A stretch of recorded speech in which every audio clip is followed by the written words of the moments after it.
하나님의 영광을 위한 기도라는 말씀으로 성민교회 양은화 목사님께서 말씀 선포하시겠습니다. 우리에게 주신 하나님의 말씀은 시편 13편 1절에서 6절까지의 말씀입니다. 여호와여, 어느 때까지니이까? 나를 영원히 잊으시나이까? 주의 얼굴을 나에게서 어느 때까지 숨기시겠나이까? 나의 영혼이 번민하고 종일토록 마음에 근심하기를 어느 때까지 하오며 내 원수가 나를 치며 자랑하기를 어느 때까지 하리이까? 여호와 내 하나님이여, 나를 생각하사 응답하시고 나의 눈을 밝히소서. 두렵건대 내가 사망의 잠을 잘까 하오며 두렵건대 나의 원수가 이르기를 내가 그를 이겼다 할까 하오며 내가 흔들릴 때에 나의 대적들이 기뻐할까 하나이다. 나는 오직 주의 사랑을 의지하였사오니 나의 마음은 주의 구원을 기뻐하리이다. 내가 여호와를 찬송하리니 이는 주께서 내게 은덕을 베푸심이로다. 아멘. 하나님은, 전능하신 하나님은 창조주신 하나님인 것을 알면서도 때로는 계시지 않는 것 같은 것을 느껴질 때에 있습니다. 그러나 하나님은 분명히 계시고 계시는 하나님 같으면서도 안 계신 것 같을 때도 느껴질 때도 우리는 있습니다. 그러나 하나님은 분명히 계십니다. 그리고 함께 하십니다. 어떤 경우도 사람은 변하는 것이지 하나님이 절대 변하는 것이 아니라 하나님은 영원히 불변하신 분이십니다. 그래서 오늘 우리가 시편에 다윗이 고백하는 것을 통해서 다시 한번 우리는 어떤 신 안에서 정말 하나님의 영광을 위한 기도를 드리고 있는가 봅니다. 다윗은 1절에서는 어느 때까지인가의 신앙에서 기다림의 탄식이 있는 것을 볼 수 있습니다. 이 기도는 흑암에서 강령으로 인도하는 강구입니다. 여호와여, 어느 때까지입니까? 나를 영영히 잊으셨나이까? 주의 얼굴을 나에게서 언제까지 숨기시겠나이까? 라고 애치고 있는 이 모습, 얼마나 아프고 고통스러운 속에서 이 애침을 하고 있습니까? 근데 다윗은 어느 때까지라는 탄원적인 질문을 하나님 앞에 4번이나 반복하고 있는 것을 볼 수 있습니다. 이것은 다윗의 극심한 고통을 효과적으로 나타내 주는 거예요. 우리가 하나님을 부르를 때, 하나님을 의지하고 기도할 때 어떤 마음이냐? 그렇다면 다윗이처럼 고통받은 이유가 무엇이었느냐? 그것입니다. 사실 다윗은 당면한 고통으로 인하여서 하나님께서 자기로부터 멀리 떨어져 계신다고 생각하고 언제까지 숨기 계시나이까, 이런 사실 때문에 매우 괴로워하고 있는 것을 보고 있습니다. 사실 언제까지 참고 기대야 하는지, 주께서 나를 잊어버리시지나 않았는지, 막연할 때가 우리에게도 없지 않을 때 있습니다. 있어요. 너무 힘들고 어려워서 때로는 그 힘듦 속에서 신음할 때 우리는 이런 생각을 갖지 않는다면 정말 그 사람은 대단한 사람이라고 해요. 뭐 때문에 막혔을까? 어때 때문에 이 문제 속에서 내가 이 고통받은 속에서 견딜 수 있을까? 그래서 그러나 견딜 수 없는 것은 원수들이 날뛰고 방해하는 일입니다. 얼마나 이 땅에는 우는 사자와 같이 우리를 삼키려는 모든 것들이 얼마나 많이 일어나고 우리들의 삶 속에서 방해하는 일들이 얼마나 많이 일어나고 있습니까? 그래서 다윗은 하나님은 그 원수를 방임하시는 것처럼 보일 때도 많습니다. 우리도 그래요. 저 사람은 우리가 보기에 정말지 않는데 하나님은 왜 그냥 두실까? 그렇게 보일 때가 얼마나 많습니까? 근데 이거를 보면서 우리는 이 신앙은 노덴나무 아래 있는 엘리야처럼, 엘리야는 하나님이 쓰시고 하나님이 먹이시고 모든 것을 채워주셨지만 이 노덴나무 앉았던 단식하는 엘리야처럼 어느 때까지인가 내가 여기 너무 힘들고 고통스러운 죽음을까지 호소하는 것 같은 하나님께 대한 신앙의 탄식이에요. 신앙의 탄식. 하나님을 떠난 염려나 불신앙적인 마음의 고통이 아니라 깨달음과 은혜가 입혀진 신앙의 훈련 속에서 탄식하는 고통이란 말입니다. 대적이 겁이 나서가도 아니에요. 인내하는 신앙으로 승리의 때를 바라보는 신앙의 배짱으로 우리는 기다리는 탄식이란 말입니다. 믿음으로 드려지는 탄식이. 아플 때는 아프다. 우리가 얼마나 하나님을 의지하고 하나님을 향한 이런 믿음의 탄원을 결국 간절한 기도로 승리하는 법이라는 사실입니다. 다윗은 가장 두려운 것은 나의 눈을 밝히소서 하는 기도였어요. 다윗은 용맹한 사람입니다. 물맷돌을 5개로 골리앗과 싸워서도 이길 수 있는 담대한 소년이 이길 수 있는 모든 것이 보면 다윗은 담대합니다. 근데 그가 가장 두려운 것이 오늘 2가지를 볼 수 있는 것인데 그 2가지를 놓고 단언할 수밖에 없었던 것을 볼 수 있습니다. 성도들은 고통으로 영적 치유와 더불어 육신의 시련까지도 거짓과 진실을 구별할 수 없게 될 때 두려워해야 돼. 그러면 하나님의 구원에 대한 호소와 강구가 들고 있는 것을 우리 3절부터 봅니다. 여호와여, 내 하나님이여, 나를 생각하사 응답하시고 나의 눈을 밝히소서. 두렵건대 내가 사망의 잠을 잘까오며 이렇게 눈을 떠야 까닭은 내가 눈을 떠야 될 까닭은 뭡니까? 사망의 잠을 잘까 두려워서이다. 그리고 원수들이 이기게 될까 두려워서이다. 대적들이 기뻐할까 두려워서이다. 이 고백이요. 하나는 원수가 승리할까 두려워했다 그랬습니다. 우리는 그렇지 않습니까? 우리를 괴롭히는 원수가 승리하면 우리는 하나님이 우리와 함께 안 계신 것 같은 비웃음을 당할 수도 있습니다.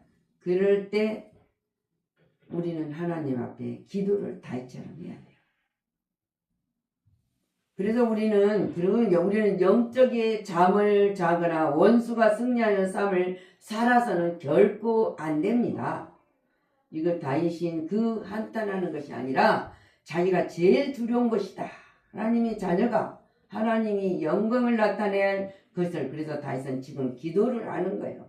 하나님이 영광을 위한 기도. 절대 삶을 살아라 안 된다는 그 사실 때 하나님과 회복을 위해서 다윗은 절박한 기도를 하고 있는 것을 볼 수 있습니다. 고통을 당하면서도 하나님께서 자기를 멀리하신 이유를 한번 생각을 해봅니다. 우리는 문제가 생기면 그 문제 속에서 어떤 문제 때문에 내가 이 문제의 고통 속에 있는가를 생각할 수 있는 신앙을 가져야 됩니다. 그러나 자신에게 임한 답답한 상황과 원수들의 핍박에 대해 해답을 얻지 못했고 오히려 해에 근심하니 가정할 뿔을 볼 수 있습니다. 다윗은 근데 이성적인 노력은 아무 효과가 없다. 오히려 육신적 사고를 부추길 뿐이구나. 그렇게 느꼈던 거예요. 만약 그가 인간적 고민으로 문제를 해결하고 했다면은 우리 지금 읽었던 본신을 맺음, 끝맺음 결론을 아름답게 못 맺었을 것입니다. 그러나 그는 이런 인본주의적인 사고방식에 머물지 않았습니다. 믿음을 하나님께 나가 자기 형편을 솔직하게 고백했던 것을 볼 수 있습니다. 우리도 솔직해야 돼요. 하나님 앞에 모든 문제를 놓고 솔직하니 고백할 수 있고 솔직하니 간절히 하나님을 의지하며 기도할 수 있어야 된다. 이처럼 하나님 앞에 모든 것을 내어놓았습니다. 그리고 간구하는 것은 방황전환의 절대적인 계기가 되었던 것을 볼 수 있습니다. 이 다윗의 믿음의 본격으로 만든 요인이 우리에게 적용해야 된다는 사실입니다. 바로 간구하는 것은 방향전환이에요. 절대적인 계기가 되었던 것을 볼 수 있습니다. 다윗은 모든 의심과 회의를 뛰어넘어 하나님을 신뢰하고 그에게 모든 것을 맡긴 것을 볼 수 있습니다. 맡겼습니다. 그 원수와 싸움에서 승리한 길은 오직 여호와 하나님의 도우심이라고 믿고 하나님을 붙잡고 간구한 것을 볼 수 있습니다. 이것이 우리 백성들, 하나님의 택한 백성들의 기도가 하나님이 영광을 위한 기도가 되었을 때 승리자가 됐습니다. 지금 다윗은 탄식자의 해답이 은총을 잇는 삶으로 변화되고 있습니다. 그리고 하나님에 대한 신뢰의 회복과 찬양을 하고 있는 것을 우리가 봅니다. 5절. 나는 오직 여호와의 주의 인자하심을 의뢰하였사오니 내 마음은 주의 구원을 기뻐하리로다. 6절. 내가 여호와를 찬송하리니 이는 나를 후대하심으로 여호와를 찬송한다. 그랬습니다. 찬송한다. 하나님에 대한 기도를 통하여 확신을 소유하게 된 다윗은 하나님을 찬양하기 시작합니다. 우리도 이것이 이루어지는 신앙이 되었을 때 다윗은 지금 현재 자신의 처지가 고통 중에 있을지라도 하나님의 구원을 믿고 하나님 앞에 찬송을 드립니다. 하나님 제일 기뻐하시는 일이잖아요. 이처럼 고통 중에 부르짖는 다윗의 찬송은 일반 우리가 그냥 찬송을 이라보다는 더욱 고귀합니다. 왜냐하면 다윗은 하나님의 구원을 이미 체험했기 때문에 찬송하는 것이 아니에요. 기뻐서 찬송하는 것도 아닙니다. 고통스러운 상황 속에서도 오직 믿음으로 하나님의 구원을 바라보며 드려지는 찬송이요. 찬송. 우리가 찬송은 때로는 즐거워서도 부르지만은 탄식하면서도 부릅니다. 근데 때로는 신앙 고백에서도 부른다. 그래서 다윗의 찬송은 모든 싸움을 마친 후에 하나님의 구원의 역사를 회상하면서 부르는 찬송도 아닙니다. 응답해 주셔서 감사해서 드리는 찬송도 아니란 말입니다. 그의 찬송은 모든 고통과 싸우는 중에 부르는 믿음의 찬송이었다는 것 말입니다. 우리 다윗은 육신으로 볼 수 없는 하나님의 언약적인 믿음의 근거에 온갖 역경 속에서도 하나님을 찬송할 수 있었습니다. 우리 또한 이상과 다음과 같은 귀한 교훈을 우리에게 얻을 수 있습니다. 다윗이 하는 것은 주의 인자를 의지했다. 하나님의 은혜를 의지했다. 그래서 시편 11편 내가 여호와께 피하거였거늘 너희가 내 영혼들어 새같이 내 산으로 도망하라 하면 어쩌민고. 하나님 안에 있는 여호와께 피하였는데 어디로 우리가 갑니까? 잠언 3장 5절 말씀에도 보면 너는 마음을 다해 여호와를 의뢰하고 내 명철을 의지하지 마라. 너는 범사에 그를 인정하라. 그리하면이에요. 그리하면 내 길을 지도하시리라 그랬습니다. 에베소 2장 4절 말씀에도 국률을 베푸신 국률에 풍성하신 하나님이 우리를 사랑하사 그 큰 사랑을 인하여서 우리가 하나님을 찬양하십니다. 역대하 20장 20절 말씀입니다. 이에 백성들이 일찍 일어나서 두고야 들로 나가니라. 나갈 때 여호사밧이 서서 가로되 유다와 예루살렘 거민들아 내 말을 들을지어다. 너희는 너희 하나님 여호와를 신뢰하라. 그리하면 경고히 서리라. 그 선지자를 신뢰하라. 그리하면 형통하리라 했습니다. 우리는 이 말씀을 붙들어야 됩니다. 그리고 다윗은 구원은 주의 구원하심을 해서 기뻐한다. 시편 9편 14절 말씀에서 그러하시면 내가 주를 찬송할 다 전할 거요. 딸 같은 시온의 문에서 주의 구원을 기뻐하리라. 우리는 이 다윗은 고통주게 찬양을 하지만 하나님의 약속을 믿는 백성들은 믿음이 있어야 되는 하나님의 구원하심을. 그래서 이사야 40장 8절부터 10절까지 말씀하지 않습니까? 야곱에게 나의 종 너 이스라엘아, 나의 택한 야곱아, 나의 벗 아브라함의 자손아, 내가 너를 택하였고 실어버리지 아니하였도다 하는지라. 그러면서 말씀하십니다. 두려워 말라. 내가 너를 함께하니 너와 함께하리라. 놀라지 마라. 나는 내 하나님이 됨이니라. 내가 너를 굳세게 하리라. 참으로 너를 도와주리라. 참으로 나의 의로운 오른손으로 너를 붙들리라 그랬습니다. 바울은 주 안에서 항상 기뻐하라. 내가 다시 말하노니 기뻐하라. 우리는 이 모든 것들이 회복돼야 됩니다. 그리고 주의 후대하심을 찬송과 감사의 응답입니다. 찬송과 감사는 응답이에요. 시편 103편 10절 말씀에도 우리 죄를 따라 처치하지 아니하시며 우리 죄악을 따라 갚지 아니하시니, 시편 116편 7절 말씀, 내 영혼아 내 평안함에 돌아갈지어다 여호와께서 너를 후대하심이라. 하나님이 우리를 후대하신다는 것. 그래서 우리는 찬송과 감사로 하나님께 응답을 하는 겁니다. 로마서 8장 14절 말씀에도 모두 하나님의 영으로 인도함을 받는 그들은 곧 하나님의 아들이라. 그래서 15절 너희는 다시 무수하는 종의 일을 받지 아니하고 양자의 영을 받았으므로 아바 아버지라 부르짖느니라. 이것은 성령이 친히 우리 영으로 더불어 우리가 하나님의 자녀인 것을 증거하시나니, 자녀이면 또 후사 곧 하나님의 후사여 그리스도와 함께한 후사니 우리가 그와 함께 영광을 받기 위하여 고난도 함께 받아야 할 것입니다.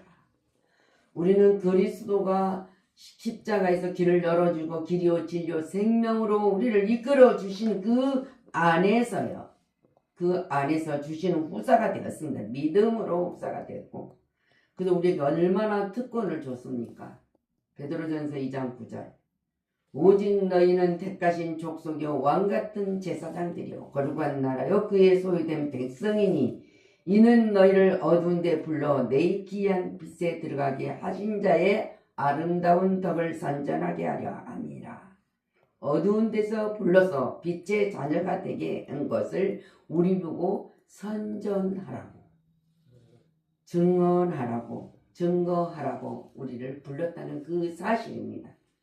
그 사실을 주신 하나님께 우리는 찬양을 안 드릴 수가 없어요. 그래서 참된 믿음이란 무엇이냐? 보이지 않는 하나님의 복을 확신하는 것입니다. 이것이 참된 믿음이요. 그래서 히브리 기자가 11장 1절에 뭐라고 합니까? 믿음은 바라는 것들의 실상이요 보지 않는 것들의 증거니 그랬습니다. 지상에서의 성도의 찬송은 참된 영적인 사실에 근거할 때만이 비로소 지속될 수 있습니다. 어떤 상황에서도, 어떤 문제 속에서도 여호와만 찬송하게 된다 그랬습니다. 우리가 여기에서 주는 세 가지 특권이 우리에게 주어졌습니다.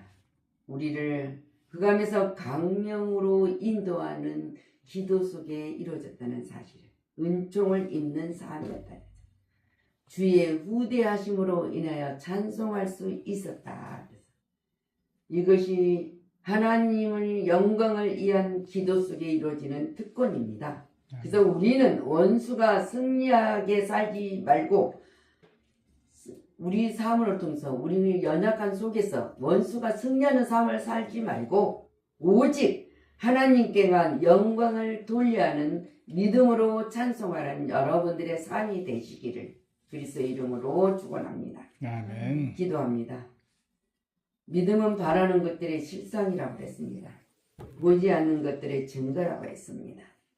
우리는 이 땅에 살아가면서 믿음으로 믿음의 눈이 열렸을 때는 스데반이 하늘의 우편에 계신 예수님을 바라보았던 것처럼 다윗이 하나님이 있는 그 천국을 보았던 것처럼 요한을 통해서 하나님이 예수 그리스도의 계시로 천국의 모든 영광의 나라를 우리에게 약속한 그 나라를 이 땅에서 볼 수 있도록 기록된 모든 말씀 속에 다시 한번 새김질할 수 있고 그 새김질하는 믿음을 가지고 어떤 상황에 있을지라도 문제가 해결돼서 찬양하는 것이 아니라 이 상황에서도 구원의 확신을 가지고 즐거움으로 하나님께 영광을 돌리는 찬송의 기도를 드릴 수 있도록 허락하여 주시고 약속하신 백성들이오니 이 믿음으로 다윗처럼 마지막에 결론을 주님께 영광을 돌리는 찬송과 기도가 드렸던 것처럼 승리의 기도를 드렸던 것처럼 승리의 기가를 부를 수 있었던 것처럼 우리는 이 땅에 살아가는 모든 환경 속에서 어려움이 많습니다. 문제도 많습니다. 악한 것들이 침범하며 때로는 손해를 보이며 괴로움을 주는 모든 시대에 살고 있지만 우리는 그 속에서도 부르짖는 하나님의 영광의 기도를 드릴 수 있는 믿음으로 굳건히 서게 하여 주셔서 하나님만 찬양하고 하나님께만 간구하고 하나님만 신뢰하고 맡기는 믿음으로 주신 그거를 지키게 하여 주시옵소서. 모든 영광 주님께 돌리고 감사드리며 살아 역사하신 우리 주 예수 그리스도 이름으로 축복하고 기도하였습니다. 아멘.